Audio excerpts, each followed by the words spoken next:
Well, I am very interested in the subject of human misjudgment, and Lord knows I've created a good bit of it. I don't think I've created my full statistical share, and I think that one of the reasons was that I tried to do something about this terrible ignorance I left the Harvard Law School with when I saw this patterned irrationality, which was so extreme, and I had no theory or anything to deal with it, but I could see that it was extreme and I could see that it was patterned. I just started to create my own system of psychology, partly by casual reading, but largely from personal experience, and I used that pattern to help me get through life. Fairly late in life, I stumbled into this book, Influence, by a psychologist named Bob Cialdini, who became a super tenured hotshot on a 2,000-person faculty at a very young age. And he wrote this book, which has now sold 300,000 copies, which is remarkable for it's an academic book aimed at a popular audience.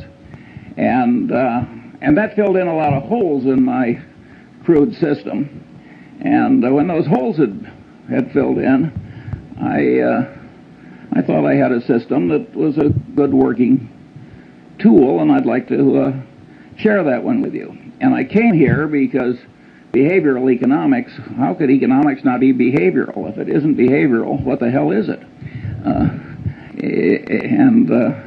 I think it's fairly clear that all reality has to respect all other reality. If you come to inconsistencies, they have to be resolved. And so the idea of if there's anything valid in psychology, economics has to recognize it, and vice versa. So I think the people that are working on this fringe between economics and psychology are absolutely right to be there, and I think there's been plenty wrong over the years. Well, let me romp through as much of this list as I have time to get through. 24 standard causes of human misjudgment. First, under recognition of the power of what psychologists call reinforcement and economists call incentives. Well, you can say everybody knows that. Well, I think I've been in the top 5% of my age cohort all my life in understanding the power of incentives, and all my life I've underestimated it. And never a year passes but when I get some surprise that pushes my limit a little farther. So one of my favorite cases about the power of incentives is the Federal Express case, where heart and soul of the integrity of the system is that all the packages have to be shifted rapidly in one central location each night. And the system has no integrity if the whole shift can't be done fast. And Federal Express had one hell of a time getting the thing to work. And they tried moral suasion, they tried everything in the world, and finally somebody got the happy thought that they were paying the night shift by the hour, and that maybe if they paid them by the shift, the system would work better. And lo and behold, that solution worked. Early in the history of Xerox, Joe Wilson, who was then in the government, had to go back to Xerox because he couldn't understand how their better new machine was selling so poorly in relation to their older and inferior machine. Of course, when he got there, he found out that the commission arrangement with the salesman gave a tremendous incentive to the inferior machine. And here at Harvard, in the shadow of B.F. Skinner, there was a man who really was into reinforcement as a powerful thought. And, Skinner has lost his reputation in a lot of places. But if you were to analyze the entire history of experimental science at Harvard, he'd be in the top handful. His experiments were very ingenious, the results were counterintuitive, and they were important. It is not given to experimental science to do better. What gummed up Skinner's reputation is that he developed a case of what I always call man with a hammer syndrome. To the man with a hammer, every problem tends to look pretty much like a nail. And Skinner had one of the more extreme cases in the history of academia, and this syndrome doesn't exempt bright people. It's just a man with a hammer. And Skinner is extreme example of that. And later, as I go down my list, let's go back and try and figure out why people like Skinner get man with a hammer syndrome. Incidentally, when I was at the Harvard Law School, there was a professor, naturally at Yale, who was derisively discussed at Harvard, and they used to say, "Poor old Blanchard, he thinks declaratory judgments will cure cancer." And that's the way Skinner got. And not only that, he got he was literary, and he scorned opponents who had any different way of thinking or thought anything else was important. This is not a way to make a lasting reputation if the other people turn out to also be doing something important. My second factor is simple psychological denial. This first really hit me between the eyes when a friend of our family had a super athlete, super student son who flew off a carrier in the North Atlantic and never came back. And his mother, who was a very sane woman, just never believed he was dead. And of course, if you turn on the television, you find the mothers of the most obvious criminals that man could ever diagnose, and they all think their sons are innocent. Simple psychological denial. The reality is too painful to bear, so you just distort it until it's bearable. We all do that to some extent, and it's a common psychological misjudgment that causes terrible problems. Third, incentive-caused bias, both in one's own mind and that of one's trusted advisor, where it creates what economists call agency costs. Here, my early experience was a doctor who sent bushel baskets full of normal gallbladders down to the pathology lab in a leading hospital in Lincoln, Nebraska. And with that quality control for which community hospitals are famous, about 5 years after he should have been removed from the staff, he was. And one of the old doctors who participated in the removal was also a family friend. And I asked him, I said, tell me, did he think here's a way for me to exercise my talents? This guy was very skilled, technically, and make a high living by doing a few maimings and murders every year, along with some frauds? He said, hell no, Charlie. He thought that the gallbladder was the source of all medical evil, and that if you really loved your patients, you couldn't get that organ out rapidly enough. Now, that's an extreme case, but in lesser strength, it's present in every profession and in every human being. And it causes perfectly terrible behavior. If you take sales presentations of brokers of commercial real estate and businesses, I'm 70 years old. I've never seen one I thought was even within hailing distance of objective truth. And if you want to talk about the power of incentives and the power to rationalize terrible behavior, after the Defense Department had enough experience with cost plus percentage of cost contracts, the reaction of our republic was to make it a crime for the federal government to write one. And not only a crime, but a felony. And by the way, the government's right. But a lot of the way the world is run, including most law firms and a lot of other places, they've still got a cost plus percentage of cost system. And human nature, with its version of what I call incentive-caused bias, causes this terrible abuse. And many of the people who are doing it, you would be glad to have marry into your family compared to what you're otherwise going to get. Now, there are huge implications from the fact that human mind is put together this way, and that is that people who create things like cash registers, which make misbehavior hard, are some of the effective saints of our civilization. And the cash register was a great moral instrument when it was created, and Patterson knew that, by the way. He had a little store, and the people were stealing him blind and never made any money, and people sold him a couple of cash registers, and it went to profit immediately.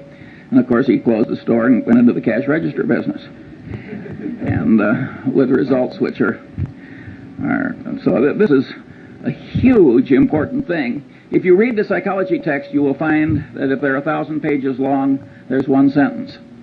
Somehow incentive-caused bias has escaped the standard survey course in psychology.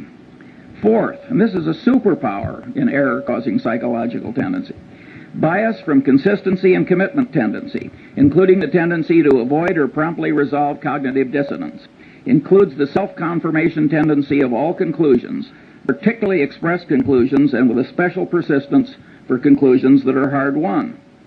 But what I'm saying here is that the human mind is a lot like the human egg. And the human egg has a shut-off device. When one sperm gets in, it shuts down so the next one can't get in. The human mind has a big tendency of the same sort. And here again, it doesn't just catch ordinary mortals, it catches the deans of physics. According to Max Planck, the really innovative, important new physics was never really accepted by the old guard. Instead, a new guard came along that was less brain-blocked by its previous conclusions. And if Max Planck's crowd had this consistency and commitment tendency that kept their old conclusions intact in spite of disconfirming evidence, you can imagine what the crowd that you and I are part of behaves like. And of course, if you make a public disclosure of your conclusion, you're pounding it in to your own head. Many of these students that are screaming at us, they aren't convincing us, but they're forming mental chains for themselves, because what they're shouting out, they're pounding in. And I think educational institutions that create a climate where too much of that goes on are, in a fundamental sense, they're irresponsible institutions. It's very important to not put your brain in chains too young by what you shout out. And all these things like painful qualifying and initiation rituals, and all those things pound in your commitments and your ideas. And the Chinese brainwashing system, which was for war prisoners, which was way better than anybody else's, they maneuvered people into making tiny little commitments and declarations, and then they'd slowly build. That worked way better than torture. Sixth, bias from Pavlovian association, misconstruing past correlation as a reliable basis for decision making. I never took a course in psychology or economics either, for that matter, but I did learn about Pavlov in high school biology, and the way they taught it, so the dog salivated when the bell rang. So what? Nobody made the least effort to tie that to the wide world. Well, the truth of the matter is that Pavlovian association is an enormously powerful psychological force in the daily life of all of us. And indeed, in economics, we wouldn't have money without the role of so-called secondary reinforcement, which is a pure psychological phenomenon demonstrated in the laboratory. Practically, I'd say 3/4 of advertising works on pure Pavlov. I mean, think how pure association works. Take Coca-Cola Company, where we're the biggest shareholder.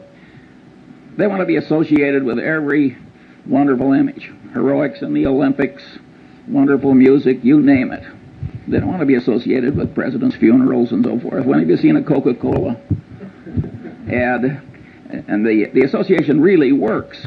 And all these psychological tendencies work largely or entirely on a subconscious level, which makes them very insidious. Then you've got Persian messenger syndrome. The Persians really did kill the messenger who brought the bad news. You think that is dead? I mean, you should have seen Bill Paley in his last 20 years. He didn't hear one damn thing he didn't want to hear. People knew that it was bad for the messenger to bring Bill Paley things he didn't want to hear. Well, that means that the leader gets in a cocoon of unreality. And it's a great big enterprise, and boy, did he make some dumb decisions in the last 20 years. And no, Persian messenger syndrome is alive and well. When I saw some years ago Arco and Exxon arguing over a few hundred millions of ambiguity in their North Slope treaties before a Superior Court judge in Texas with armies of lawyers and experts on each side. Now, this is a Mad Hatter's Tea Party. Two engineering-style companies can't resolve some ambiguity without spending tens of millions of dollars in some Texas Superior Court. In my opinion, what happens is that nobody wants to bring the bad news to the executives up the line. That here's a few $100 million you thought you had that you don't. And it's much safer to act like the Persian messenger who goes away to hide rather than bring home the news of the battle lost. talking about economics, you get a very interesting phenomenon that I've seen over and over again in a long life. You've got two products. Suppose they're complex technical product. Now you think under the laws of economics that if product A costs X, if product Y costs X minus something, it will sell better than if it sells at X plus something. But that's not so. In many cases, when you raise the price of the alternative product, it'll get a larger market share than it would when you make it lower than your competitor's product. That's because the bell, a Pavlovian bell, ordinarily there's a correlation between price and value. You have an information inefficiency. And so when you raise the price, the sales go up relative to your competitor. That happens again and again and again. It's a pure Pavlovian phenomenon, and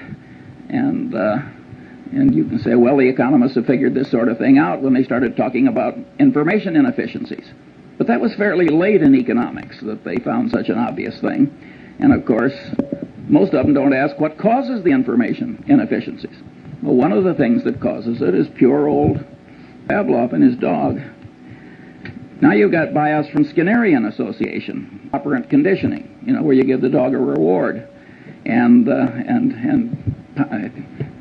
pound in the behavior that preceded the dog's getting the award. And of course, Skinner was able to create superstitious pigeons by having rewards come, by accident with certain occurrences. And of course, we all know people who are the human equivalents of superstitious pigeons. That's a very powerful phenomenon. And of course, operant conditioning really works. The people in the center who think that operant conditioning is important are very much right. It's just that Skinner overdid it a little. Where you see in business just perfectly horrible results from psychologically rooted tendencies is in accounting.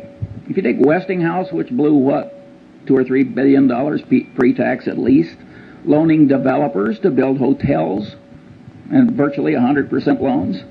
Now you say any idiot knows that there's one thing you don't like, it's a developer, and another you don't like, it's a hotel.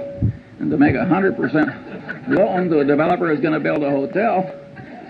But this guy, he probably was an engineer or something, and he didn't take psychology any more than I did, and he got out there in the hands of these slick salesmen operating under their version of incentive cost bias, where any damn way of getting Westinghouse to do it was considered normal business, and they just blew it. That would never have been possible if the accounting system hadn't been such that for the initial phase of every transaction, it showed wonderful financial results.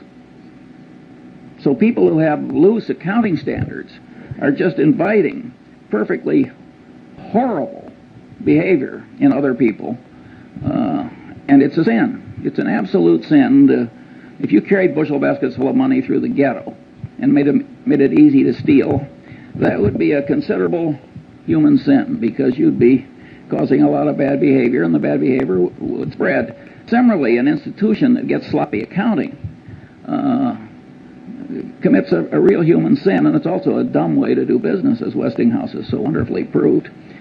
Oddly enough, nobody mentions, at least nobody I've seen, what happened with Joe Jett and Kidder Peabody.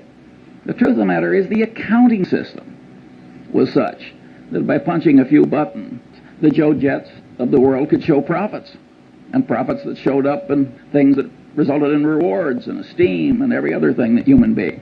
Well, the Joe Jetts are always with us, and they're not really to blame, in my judgment at least.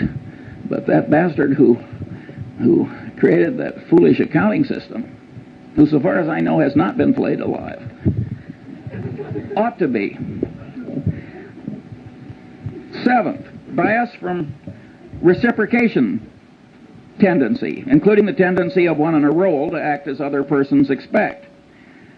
Well, here again, Cialdini does a magnificent job at this, and you're all going to be given a copy of Cialdini's book. And if you have half as much sense as I think you do, you will immediately order copies for all of your children and several of your friends. You will never make a better investment. It is so easy to be a patsy for what he calls the compliance practitioners of this life. And but at any rate, reciprocation tendency is a very, very powerful phenomenon, and Cialdini demonstrated this by running around a campus, and he asked people to take juvenile delinquents to the zoo. And it was a campus, and so 1 in 6 actually agreed to do it. And after he'd accumulated the statistical output, he went around on the same campus, and he asked other people, he said, gee, would you devote 2 afternoons a week to taking juvenile delinquents somewhere and suffering greatly yourself to help them? And there he got 100% of the people to say no. But after he made the first request, he backed off a little. He said, well, would you at least take them to the zoo 1 afternoon? He raised the compliance rate from 1/3 to 1/2. He got 3 times the success by just going through the little ask for a lot and back off. Now, if the human mind on a subconscious level can be manipulated that way, and you don't know it, well, I always use the phrase, you're like a one-legged man in an ass-kicking contest. You are really giving a lot of quarter to the external world that you can't afford to give. And on this so-called role theory, where you tend to act in the way that other people expect, that's reciprocation, if you think about the way society is organized. And a guy named Zimbardo had people at Stanford divide into 2 pieces. One were the guards and the other were the prisoners. And they started acting out roles as people expected. He had to stop the experiment after about 5 days. He was getting into human misery and breakdown and pathological behavior. I mean, it was awesome. However, Zimbardo was greatly misinterpreted. It's not just reciprocation tendency and role theory that caused that. It's consistency and commitment tendency. Each person, as he acted as a guard or a prisoner, the action itself was pounding in the idea. Wherever you turn, this consistency and commitment tendency is affecting you. In other words, what you think may change what you do, but perhaps even more important, what you do will change what you think. And you can say, everybody knows that. I want to tell you, I didn't know it well enough early enough. 8. Now this is a lollapalooza, and Henry Kaufman wisely talked about this. Bias from over-influence by social proof, that is, the conclusions of others, particularly under conditions of natural uncertainty and stress. And here, one of the cases the psychologist used is Kitty Genovese, where all these people, I don't know, 50, 60, 70 of them just sort of sat and did nothing while she was slowly murdered. Now, one of the explanations is everybody looked at everybody else and nobody else was doing anything, and so there's automatic social proof that the right thing to do is nothing. That's not a good enough explanation for Kitty Genovese, in my judgment. That's only part of it. There are microeconomic ideas in gain-loss ratios and so forth that also come into play. I think time and time again in reality, psychological notions and economic notions interplay. And the man who doesn't understand both is a damn fool. Big shot businessmen get into these waves of social proof. Do you remember some years ago when one oil company bought a fertilizer company? And every other major oil company practically ran out and bought a fertilizer company. And there was no more damn reason for all these oil companies to buy fertilizer companies. But they didn't know exactly what to do, and if Exxon was doing it, it was good enough for Mobil or vice versa. And of course, I think they're all gone now. It was a total disaster. Now let's talk about efficient market theory, a wonderful economic doctrine that had a long vogue in spite of the experience of Berkshire Hathaway. In fact, one of the economists who won, he shared a Nobel Prize. And as he looked at Berkshire Hathaway year after year, which people would throw in his face as saying maybe the market isn't quite as efficient as you think, he said, well, it's a 2 sigma event. And then he said we were a 3 sigma event. And then he said we were a 4 sigma event. And he finally got up to 6 sigmas. Better to add a sigma than change a theory just because the evidence comes in differently. And of course, when this share of a Nobel Prize went into money management himself, he sank like a stone. If you think about the doctrines I've talked about, namely, 1, the power of reinforcement. After all, you do something and the market goes up and you get paid and rewarded and applauded and what have you. You're getting a lot of reinforcement if you make a bet in a market and the market goes with you. Also, there's social proof. I mean, the prices in the market are the ultimate form of social proof, reflecting what other people think. And so the combination is very powerful. Why would you expect general market levels to always be totally efficient, say even in 1973-4 at the pit, or in 1972 or whatever it was when the Nifty 50 were in their heyday? If these psychological notions are correct, you would expect some waves of irrationality, which carry general levels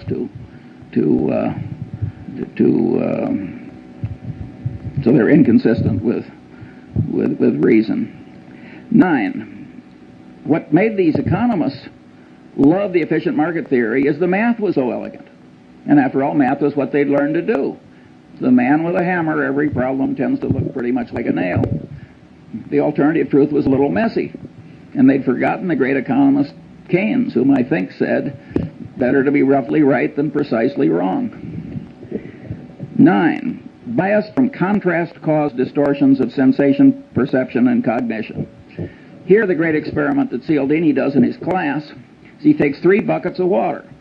One's hot, one's cold, and one's room temperature. He has the student stick his left hand in the hot water and his right hand in the cold water. Then he has them remove the hands and put them both in the room temperature bucket. And of course, with both hands in the same bucket of water, one seems hot and the other seems cold, because the sensation apparatus of man is over-influenced by contrast. It has no absolute scale. It's got a contrast scale in it. And it's a scale with quantum effects in it, too. It takes a certain percentage change before it's noticed. Maybe you've had a magician remove your watch. I certainly have, without your noticing it. It's the same thing. He's taking advantage of your contrast type troubles in your sensory apparatus. But here the great truth is that cognition mimics sensation, and the cognition manipulators mimic the watch removing magician. In other words, people are manipulating you all day long on this contrast phenomenon. Cialdini cites the case of the real estate broker, and you got the rube that's been transferred into your town, and the first thing you do is you take the rube out to 2 of the most awful overpriced houses you've ever seen. And then you take the rube to some moderately overpriced house, and then you stick them. And it works pretty well, which is why the real estate salesmen do it. And it's always going to work. And the accidents of life can do this to you, and it can ruin your life.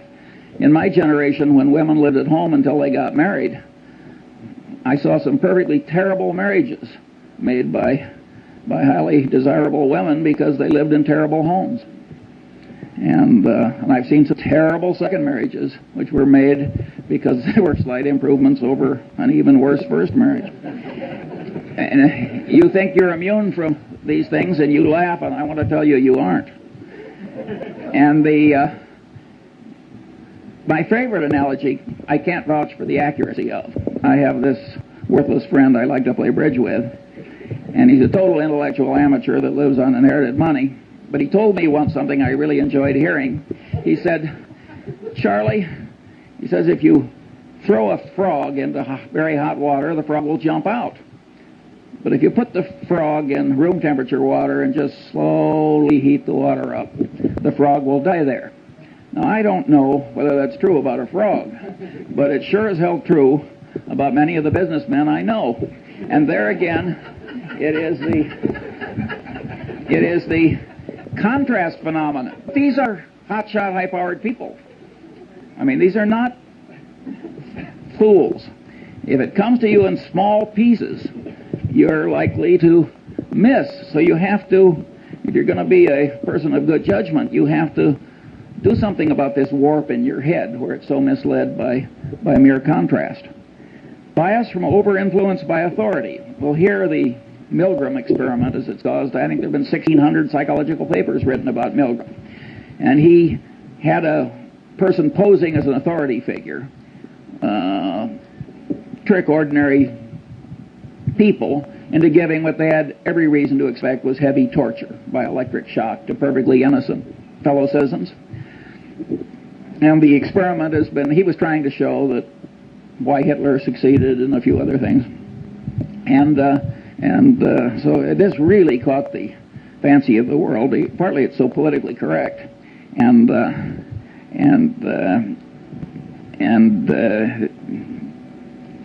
over-influenced by authority. Has another you'll like this one. You got a pilot and a co-pilot. The pilot is the authority figure. They don't do this in airplanes, but they've done it in simulators. They have the pilot do something where the co-pilot, who's been trained in simulators a long time, he knows he's not to allow the plane to crash. They have the pilot to do something where an idiot co-pilot would know the plane was going to crash, but the pilot's doing it and the co-pilot is sitting there and the pilot is the authority figure. 25% of the time the plane crashes. I mean, this is a very powerful psychological tendency. It's not quite as powerful as some people think, and I'll get to that later. 11. Bias from deprival superreaction syndrome, including bias caused by present or threatened scarcity, including threatened removal of something almost possessed but never possessed. Here I took the Munger dog. Lovely, harmless dog. The only way to get that dog to bite you was to try and take something out of its mouth after it was already there. And any of you who've tried to do takeaways in labor negotiations will know that the human version of that dog is there in all of us. And I had a predecessor on a little island where I have a house, and his next door neighbor put a little pine tree in that was about 3 feet high, and it turned his 180-degree view of the harbor into 179 3/4. Well, they had a blood feud like the Hatfields and McCoys, and it went on and on and on. And I mean, people are really crazy about minor decrements down. And then, if you act on them, you get into reciprocation tendency, because you don't just reciprocate affection, you reciprocate animosity, and the whole thing can escalate. And so, huge insanities can come from just subconsciously overweighing the importance of what you're losing or almost getting and not getting. And the extreme business case here was New Coke. Now, Coca-Cola has the most valuable trademark in the world.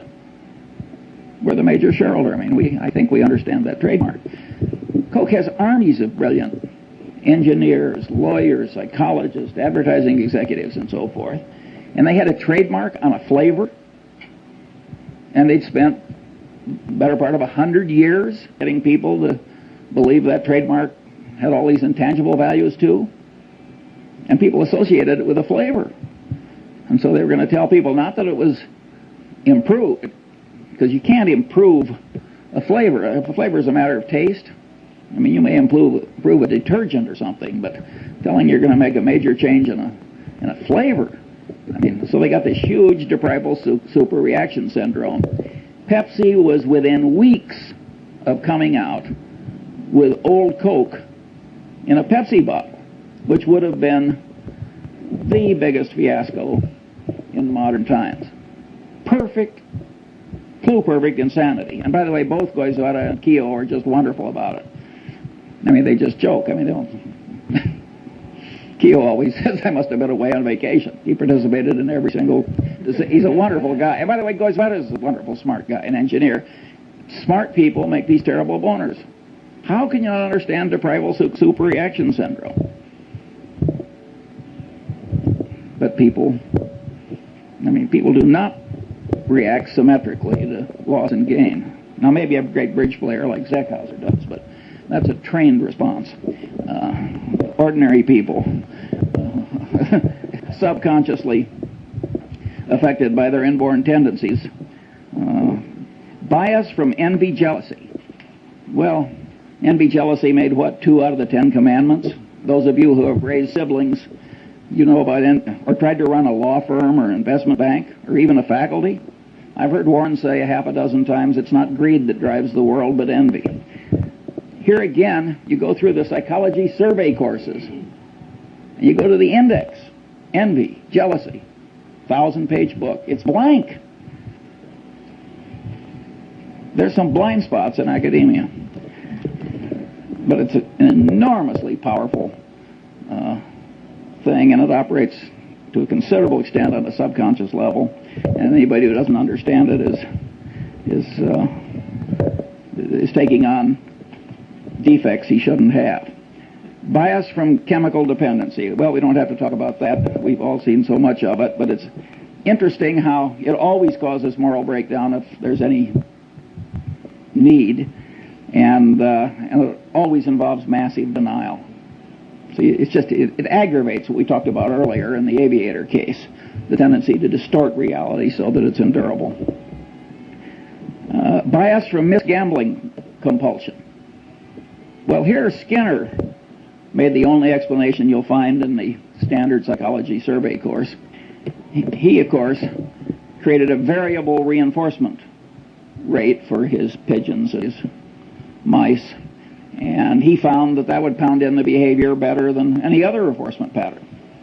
And he says, aha, I've explained why gambling is such a powerful, addictive force in a civilization. I think that is, to a very considerable extent, true. But being Skinner, he seemed to think that was the only explanation. But the truth of the matter is that the devisers of these modern machines and techniques know a lot of things that Skinner didn't know. For instance, a lottery. You have a lottery where you get your number by lot, and then somebody draws a number by lot. It gets lousy play. You get a lottery where people get to pick their number. Get big play.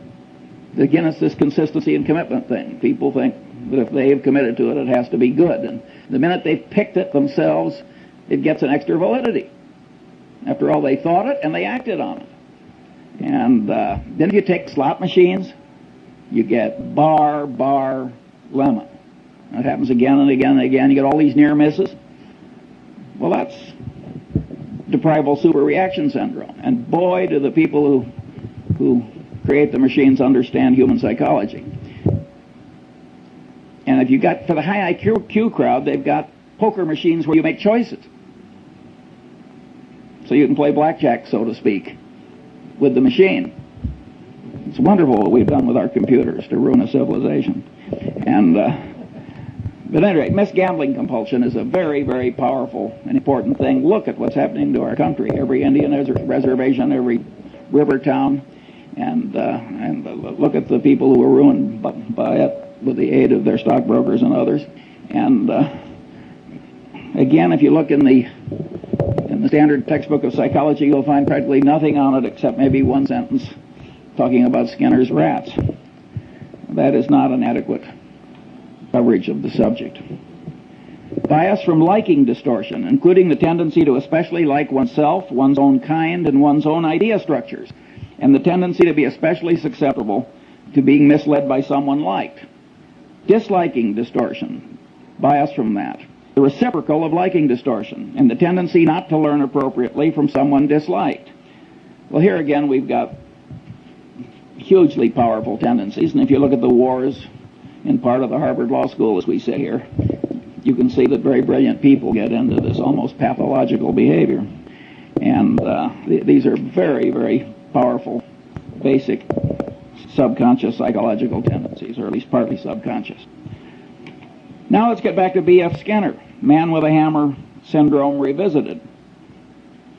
Why is man with the hammer syndrome always present? Well, if you stop to think about it, it's incentive-caused bias. His professional reputation is all tied up with what he knows. He likes himself and he likes his own ideas, and he's expressed them to other people. Consistency and commitment tendency. I mean, you got 4 or 5 of these elementary psychological tendencies combining to create this man with a hammer syndrome. And once you realize that you can't really buy your thinking done, partly you can, but largely you can't in this world, you have learned a lesson that's very useful in life. George Bernard Shaw said, and had a character say in The Doctor's Dilemma, in the last analysis, every profession is a conspiracy against the laity. But he didn't have it quite right, because it isn't so much conspiracy as it is a subconscious psychological tendency. The guy tells you what is good for him. He doesn't recognize that he's doing anything wrong any more than that doctor did when he was pulling out all those normal gallbladders. And he believes that his own idea structures will cure cancer. And he believes that the demons that he's the guardian against are the biggest demons and the most important ones.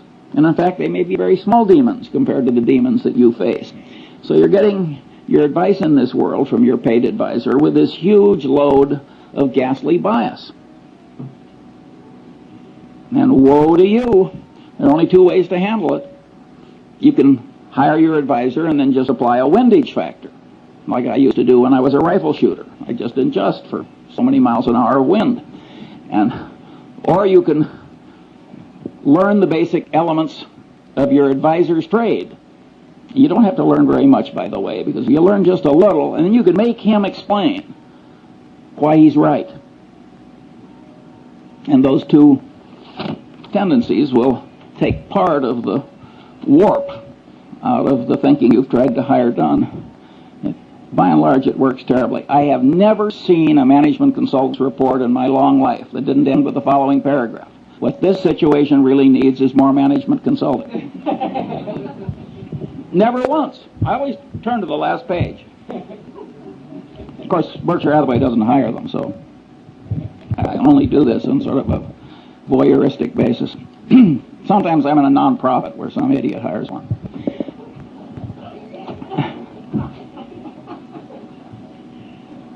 "17. Bias from the non-mathematical nature of the human brain in its natural state, as it deals with probabilities employing crude heuristics, and is often misled by mere contrast, a tendency to overweigh conveniently available information, and other psychologically rooted misthinking tendencies on this list, when the brain should be using the simple probability mathematics of Fermat and Pascal, applied to all reasonably obtainable and correctly weighted items of information that are of value in predicting outcomes. The right way to think is the way Zeckhauser plays bridge. It's just that simple.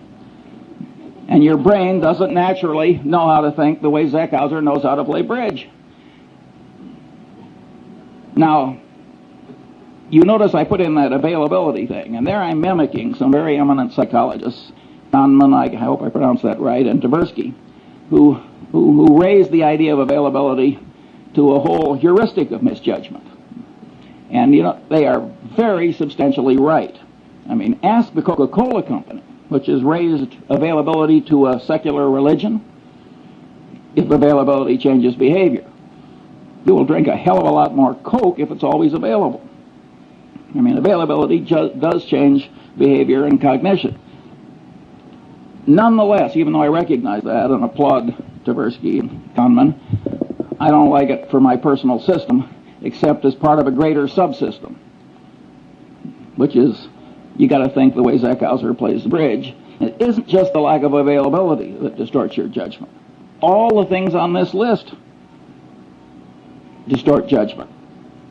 And I want to train myself to kind of mentally run down the list instead of just jumping on availability. So that's why I state it the way I do. In a sense, these psychological tendencies make things unavailable. Because if you quickly jump to one thing, and then because you've jumped to it, the consistency and commitment tendency makes you lock in, boom, that's error number one. Or if something is very vivid, which I'm going to come to next, that will really pound in. And the reason that the thing that really matters is now unavailable, and what's extra vivid wins, is, I mean, the extra vividness creates the unavailability. So I think it's much better to have a whole list of things that cause you to be less like Zeckhauser than it is just to jump on one factor. Here, I think we should discuss John Gutfriend. This is a very interesting human example which will be taught in every decent professional school for at least a full generation. Gutfriend has a trusted employee, and it comes to light, not through confession, but by accident, that the trusted employee has lied like hell to the government and manipulated the accounting system, and it was really equivalent to forgery. And the man immediately says, "I've never done it before. I'll never do it again. It was an isolated example." And of course, it was obvious that he was trying to help the government as well as himself, because he thought the government had been dumb enough to pass a rule that he'd spoken against. And after all, if a government's not going to pay attention to a bond trader at Solomon, what kind of a government can it be? But at any rate, and this guy has been part of a little clique that has made, way over $1 billion for Solomon in the very recent past. And it's a little handful of people. And so there are a lot of psychological forces at work. And you know the guy's wife, and he's right in front of you, and there's human sympathy, and he's sort of asking for your help, which is a form which encourages reciprocation, and there are all these psychological tendencies are working, plus the fact he's part of a group that made a lot of money for you. At any rate, good friend does not cashier the man. And of course, he had done it before, and he did do it again. Well, now you look as though you almost wanted him to do it again. Or God knows what you look like, but it isn't good. And that simple decision destroyed John Goodfriend. And it's so easy to do. Now let's think it through like the bridge player, like Zeckhauser. You find an isolated example of a little old lady in the Seas Candy Company, one of our subsidiaries, getting into the till. And what does she say? "I never did it before. I'll never do it again. This is going to ruin my life. Please help me." And you know her children and her friends, and she's been around 30 years, and standing behind the candy counter with swollen ankles, and you're an old lady. It isn't that glorious a life. And you're rich and powerful, and there she is. "I never did it before. I'll never do it again." Well, how likely is it that she never did it before? If you're going to catch 10 embezzlements a year, what are the chances that any one of them, applying what Tversky and Kahneman call baseline information, will be somebody who only did it this once?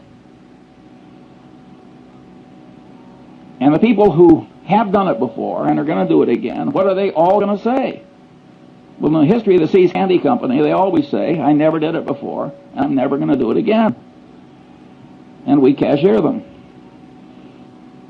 It would be evil not to, because terrible behavior spreads. Remember, what was it, Serpico?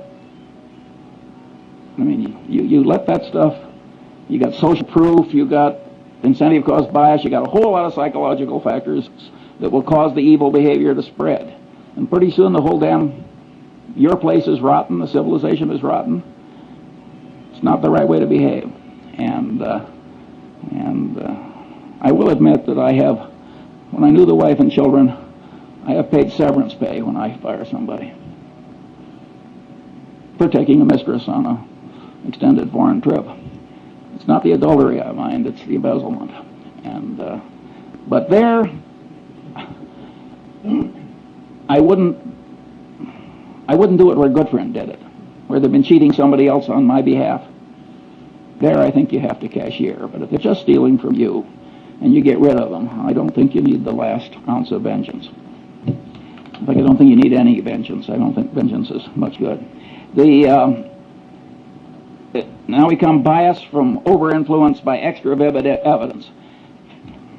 Here's one. I'm at least $30 million poorer as I sit here giving this little talk, because I once bought 300 shares of a stock, and the guy called me back and said, "I've got 1,500 more. I said, "Will you hold it for 15 minutes while I think about it?" And the CEO of this company, I have seen a lot of vivid peculiarities in a long life, but this guy set a world record. I'm talking about the CEO, and I just misweighed it. The truth of the matter is his situation was foolproof. He was soon going to be dead. I turned down the extra 1,500 shares, and it's now cost me $30 million, and that's life in the big city. And it wasn't something where stock was generally available. And so it's very easy to misweigh the vivid evidence. And Goodfriend did that when he looked into the man's eyes and forgave the colleague. And 22, stress-induced mental changes, small and large, temporary and permanent.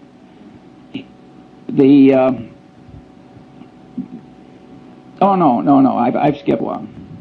Mental confusion caused by information not arrayed in the mind in theory structures, creating sound generalizations developed in response to the question why. Also misinfluence from information that apparently but not really answers the question why. Also failure to obtain deserved influence caused by not properly explaining why. Well, we all know people who flunk, and they try and memorize, and they try and spout back, and it doesn't work. The brain doesn't work that way. You've got to array facts on theory structures answering the question why. If you don't do that, you cannot handle the world. And now we get to Feuerstein, who was the general counsel of Salomon when Goodfriend made his big error. And Feuerstein knew better. He told Goodfriend, you have to report this as a matter of morality and prudent business judgment. He said, it's probably not illegal, there's probably no legal duty to do it, but you have to do it as a matter of prudent conduct and proper dealing with your main customer. And he said that to Goodfriend on at least 2 or 3 occasions. And he stopped. And of course the persuasion failed. And when Goodfriend went down, Feuerstein went with him. And it ruined a considerable part of Feuerstein's life.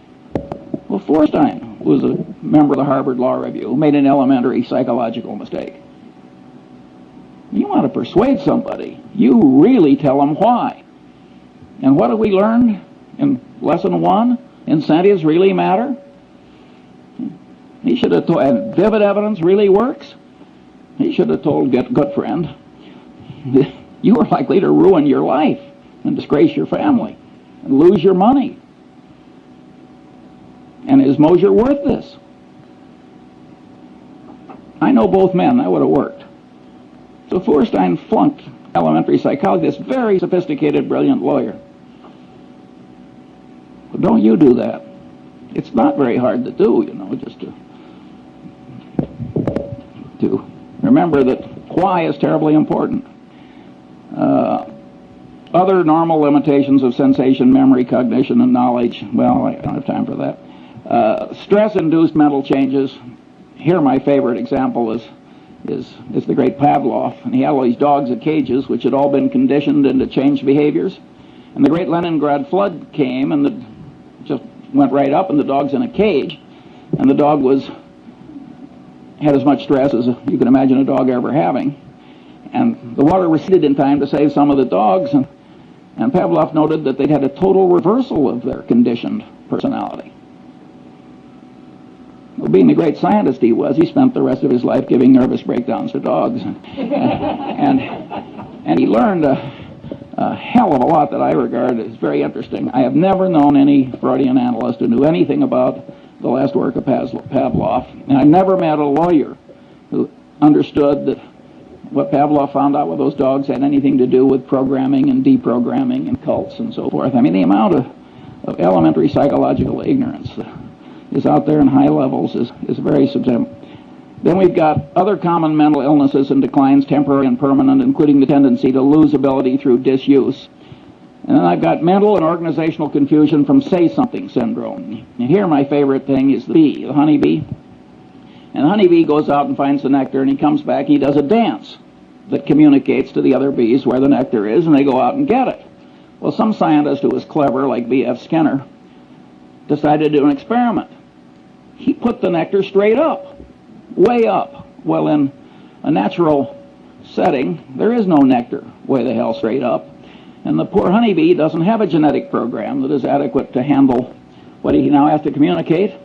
And you'd think the honeybee would come back to the hive and slink into a corner. But he doesn't. He comes into the hive and does this incoherent dance. And all my life I've been dealing with the human equivalent of that honeybee. and it's a very important part of human organization to set things up so the noise and the reciprocation and so forth of all these people who have what I call say-something syndrome don't really affect the decisions. Now, the time has come to ask 2 or 3 questions. This is the most important question in this whole talk. What happens when these standard psychological tendencies combine? What happens when the situation or the artful manipulation of man causes several of these tendencies to operate on a person toward the same end at the same time? The clear answer is the combination greatly increases power to change behavior compared to the power of merely one tendency acting alone. Examples are Tupperware parties. Tupperware has now made billions of dollars out of a few manipulative psychological tricks. It was so schlock that directors of Justin Dart's company resigned when he crammed it down his board's throat. And he was totally right, by the way, judged by economic outcomes. Mooney conversion methods. Boy, do they work. He just combines 4 or 5 of these things together. The system of Alcoholics Anonymous. A 50% no drinking rate outcome when everything else fails. It's a very clever system that uses 4 or 5 psychological systems at once toward, I might say, a very good end. The Milgram experiment. See, Milgram, it's been widely interpreted as mere obedience. But the truth of the matter is that the experimenter who got the students to give the heavy shocks in Milgram, he explained why. It was a false explanation. We need this to look for scientific truth and so on. That greatly changed the behavior of the people. And number 2, he worked them up. Tiny shock, little larger, little larger. So commitment and consistency tendency and the contrast principle were both working in favor of this behavior. So again, it's 4 different psychological tendencies.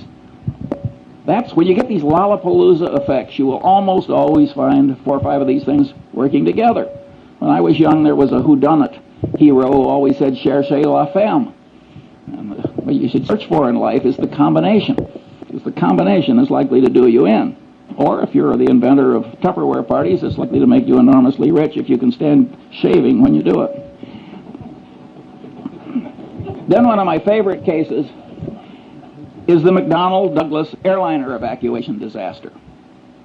The government requires that airliners pass a bunch of tests. One of them is evacuation. Get everybody out, I think it's 90 seconds or something like that. It's some short period of time. The government has rules, make it very realistic, so on and so on. You can't select nothing but 20-year-old athletes to evacuate your airliner. So McDonnell-Douglas schedules one of these things in a hangar, and they make the hangar dark, and the concrete floor is 25 feet down, and they got these little rubber chutes, and they got all these old people, and they ring the bell, and they all rush out, and in the morning, when the first test is done, they create, 20 terrible injuries that will go off to hospitals. And of course, they scheduled another one for the afternoon. By the way, they didn't meet the time schedule either, in addition to causing all the injuries. Well, so what do? They do it again in the afternoon. Now they create 20 more injuries and 1 case of a severed spinal column with permanent unfixable paralysis. These are engineers, these are brilliant people, this is thought over through in a big bureaucracy. Again, it's a combination of a tendency. Authorities told you to do it. He told you to make it realistic. You've decided to do it. You've decided to do it twice. Incentive cost bias. If you pass, you save a lot of money. You've got to jump this hurdle before you can sell your new airliner. Again, 3, 4, 5 of these things work together, and it turns human brains into mush. And maybe you think this doesn't happen in picking investments? If so, you're living in a different world than I am. Finally, the open outcry auction. The open outcry auction is just made to turn the brain into mush. You get social proof, the other guy is bidding, you get reciprocation tendency, you get deprival superreaction syndrome, the thing is going away. I mean, it's just absolutely designed to manipulate people into idiotic behavior. Finally, the institution of the board of directors of a major human American company. Well, the top guy is sitting there, he's an authority figure. He's doing asinine things. You look around the board, nobody else is objecting. Social proof, it's okay. Reciprocation tendency, he's raising the director's fees every year. He's flying you around in the corporate airplane to look at interesting plants or whatever the hell they do. And You go, and you really get extreme dysfunction as a corrective decision-making body in the typical American board of directors. They only act, again, the power of incentives, they only act when it gets so bad that it starts reflecting, making them look foolish or threatening legal liability to them. That's Munger's rule. I mean, there are occasional things that don't follow Munger's rule, but by and large, the board of directors is a very ineffective corrector if the top guy is a little nuts, which of course frequently happens. The second question: isn't this list of standard psychological tendencies improperly tautological compared with the system of Euclid? That is, aren't there overlaps, and can't some items on the list be derived from combinations of other items? The answer to that is plainly yes. 3, what good is in the practical world is the thought system indicated by the list? Isn't practical benefit prevented because these psychological tendencies are programmed into the human mind by broad evolution, so we can't get rid of them? Broad evolution, I mean the combination of genetic and cultural evolution, but mostly genetic. Well, the answer is the tendencies are partly good, and indeed probably much more good than bad, otherwise they wouldn't be there. By and large, these rules of thumb have worked pretty well for man given his limited mental capacity, and that's why they were programmed in by broad evolution. At any rate, they can't be simply washed out automatically, and they shouldn't be.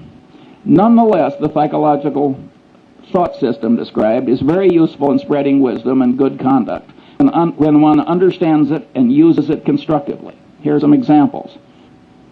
Karl Braun's communication practices. He designed oil refineries with spectacular skill and integrity. He had a very simple rule. Remember I said why is important? You got fired in the Braun Company. You had to have 5 W's. You had to tell who what you wanted to do, where and when, and you had to tell him why. And if you wrote a communication and left out the why, you got fired. Because Braun knew it's complicated building an oil refinery. And it can blow up, all kinds of things happen. And he knew that his communication system worked better if you always told him why. That's a simple discipline, and boy does it work. 2, the use of simulators in pilot training. Here again, abilities attenuate with disuse. Well, the simulator is God's gift because you can keep them fresh. The system of Alcoholics Anonymous. That's certainly a constructive use of somebody understanding psychological tendencies. I think they just blundered into it, as a matter of fact.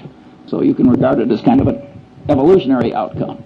But just because they blundered into it doesn't mean you can't invent its equivalent when you need it for a good purpose. Clinical training in medical schools. Here's a profoundly correct way of understanding psychology. The standard practice is watch one, do one, teach one. Boy, does that pound in what you want pounded in. Again, the consistency and commitment tendency. And that is a profoundly correct way to teach clinical medicine. The rules of the U.S. Constitutional Convention. Totally secret, no vote until the final vote, then just one vote on the whole Constitution. Very clever psychological rules. And if they had a different procedure, everybody would have been pushed into a corner by his own pronouncements and his own oratory and his own, and no recorded votes until the last one. And they got it through by a whisker with those wise rules. We wouldn't have had the Constitution if our forefathers hadn't been so psychologically acute. And look at the crowd we got now. 6, the use of Granny's rule. I love this. One of the psychologists who works with the Center gets paid a fortune running around America, and he teaches executives to manipulate themselves. Now, Granny's rule is you don't get the ice cream unless you eat your carrots. Well, Granny was a very wise woman. That is a very good system. And so this guy, very eminent psychologist, he runs around the country telling executives to organize their day. So they force themselves to do what's unpleasant and important by doing that first and then rewarding themselves with something they really like doing. He is profoundly correct. 7, the Harvard Business School's emphasis on decision trees. When I was young and foolish, I used to laugh at the Harvard Business School. I said, they're teaching 28-year-old people that high school algebra works in real life. We're talking about elementary probability. But later I wised up and I realized that it was very important that they do that, and better late than never. 8, the use of postmortems at Johnson & Johnson.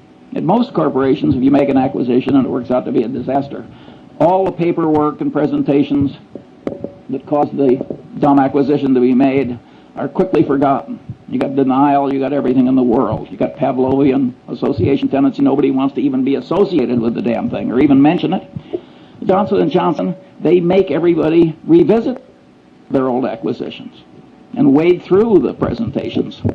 That is a very smart thing to do. And by the way, I do the same thing routinely. 9, the great example of Charles Darwin is he avoided confirmation bias. Darwin probably changed my life because I'm a biography nut. And when I found out the way he always paid extra attention to the disconfirming evidence and all these little psychological tricks, I also found out that he wasn't very smart by the standards, the ordinary standards of human acuity. Yet there he is, buried in Westminster Abbey. That's not where I'm going, I'll tell you. And I said, my God, here's a guy that, by all objective evidence, is not nearly as smart as I am, and he's in Westminster Abbey. He must have tricks I should learn. And I started wearing little hair shirts like Darwin to try and train myself out of these subconscious psychological tendencies that cause so many errors. It didn't work perfectly, as you can tell from listening to this talk, but it would have been even worse if I hadn't done what I did. And you can know these psychological tendencies and avoid being the patsy of all the people that are trying to manipulate you to your disadvantage, like Sam Walton. Sam Walton will let a purchasing agent take a handkerchief from a salesman. He knows how powerful the subconscious reciprocation tendency is. That is a profoundly correct way for Sam Walton to behave. Then there's the Warren Buffett rule for open outcry auctions. Don't go. We don't go to the closed bid auctions, too, because that's a counterproductive way to do things ordinarily for a different reason, which Zeckhauser would understand. 4, what special knowledge problems lie buried in the thought system indicated by the list?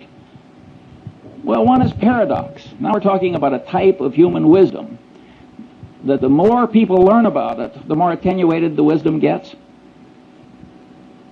That's an intrinsically paradoxical kind of wisdom. But we have paradox in mathematics, and we don't give up mathematics. I say, damn the paradox. This stuff is wonderfully useful. And by the way, the granny's rule, when you apply it to yourself, is sort of a paradox in a paradox. The manipulation still works even though you know you're doing it. And I've seen that done by one person to another. I drew this beautiful woman as my dinner partner a few years ago, and I'd never seen her before, although she's married to a prominent Angelino, and she sat down next to me and she turned her beautiful face up and she said, Charlie, she said, what one word accounts for your remarkable success in life? Now, I knew I was being manipulated and that she'd done this before, and I just loved it. I never see this woman without a little lift in my spirits. And by the way, I told her I was rational.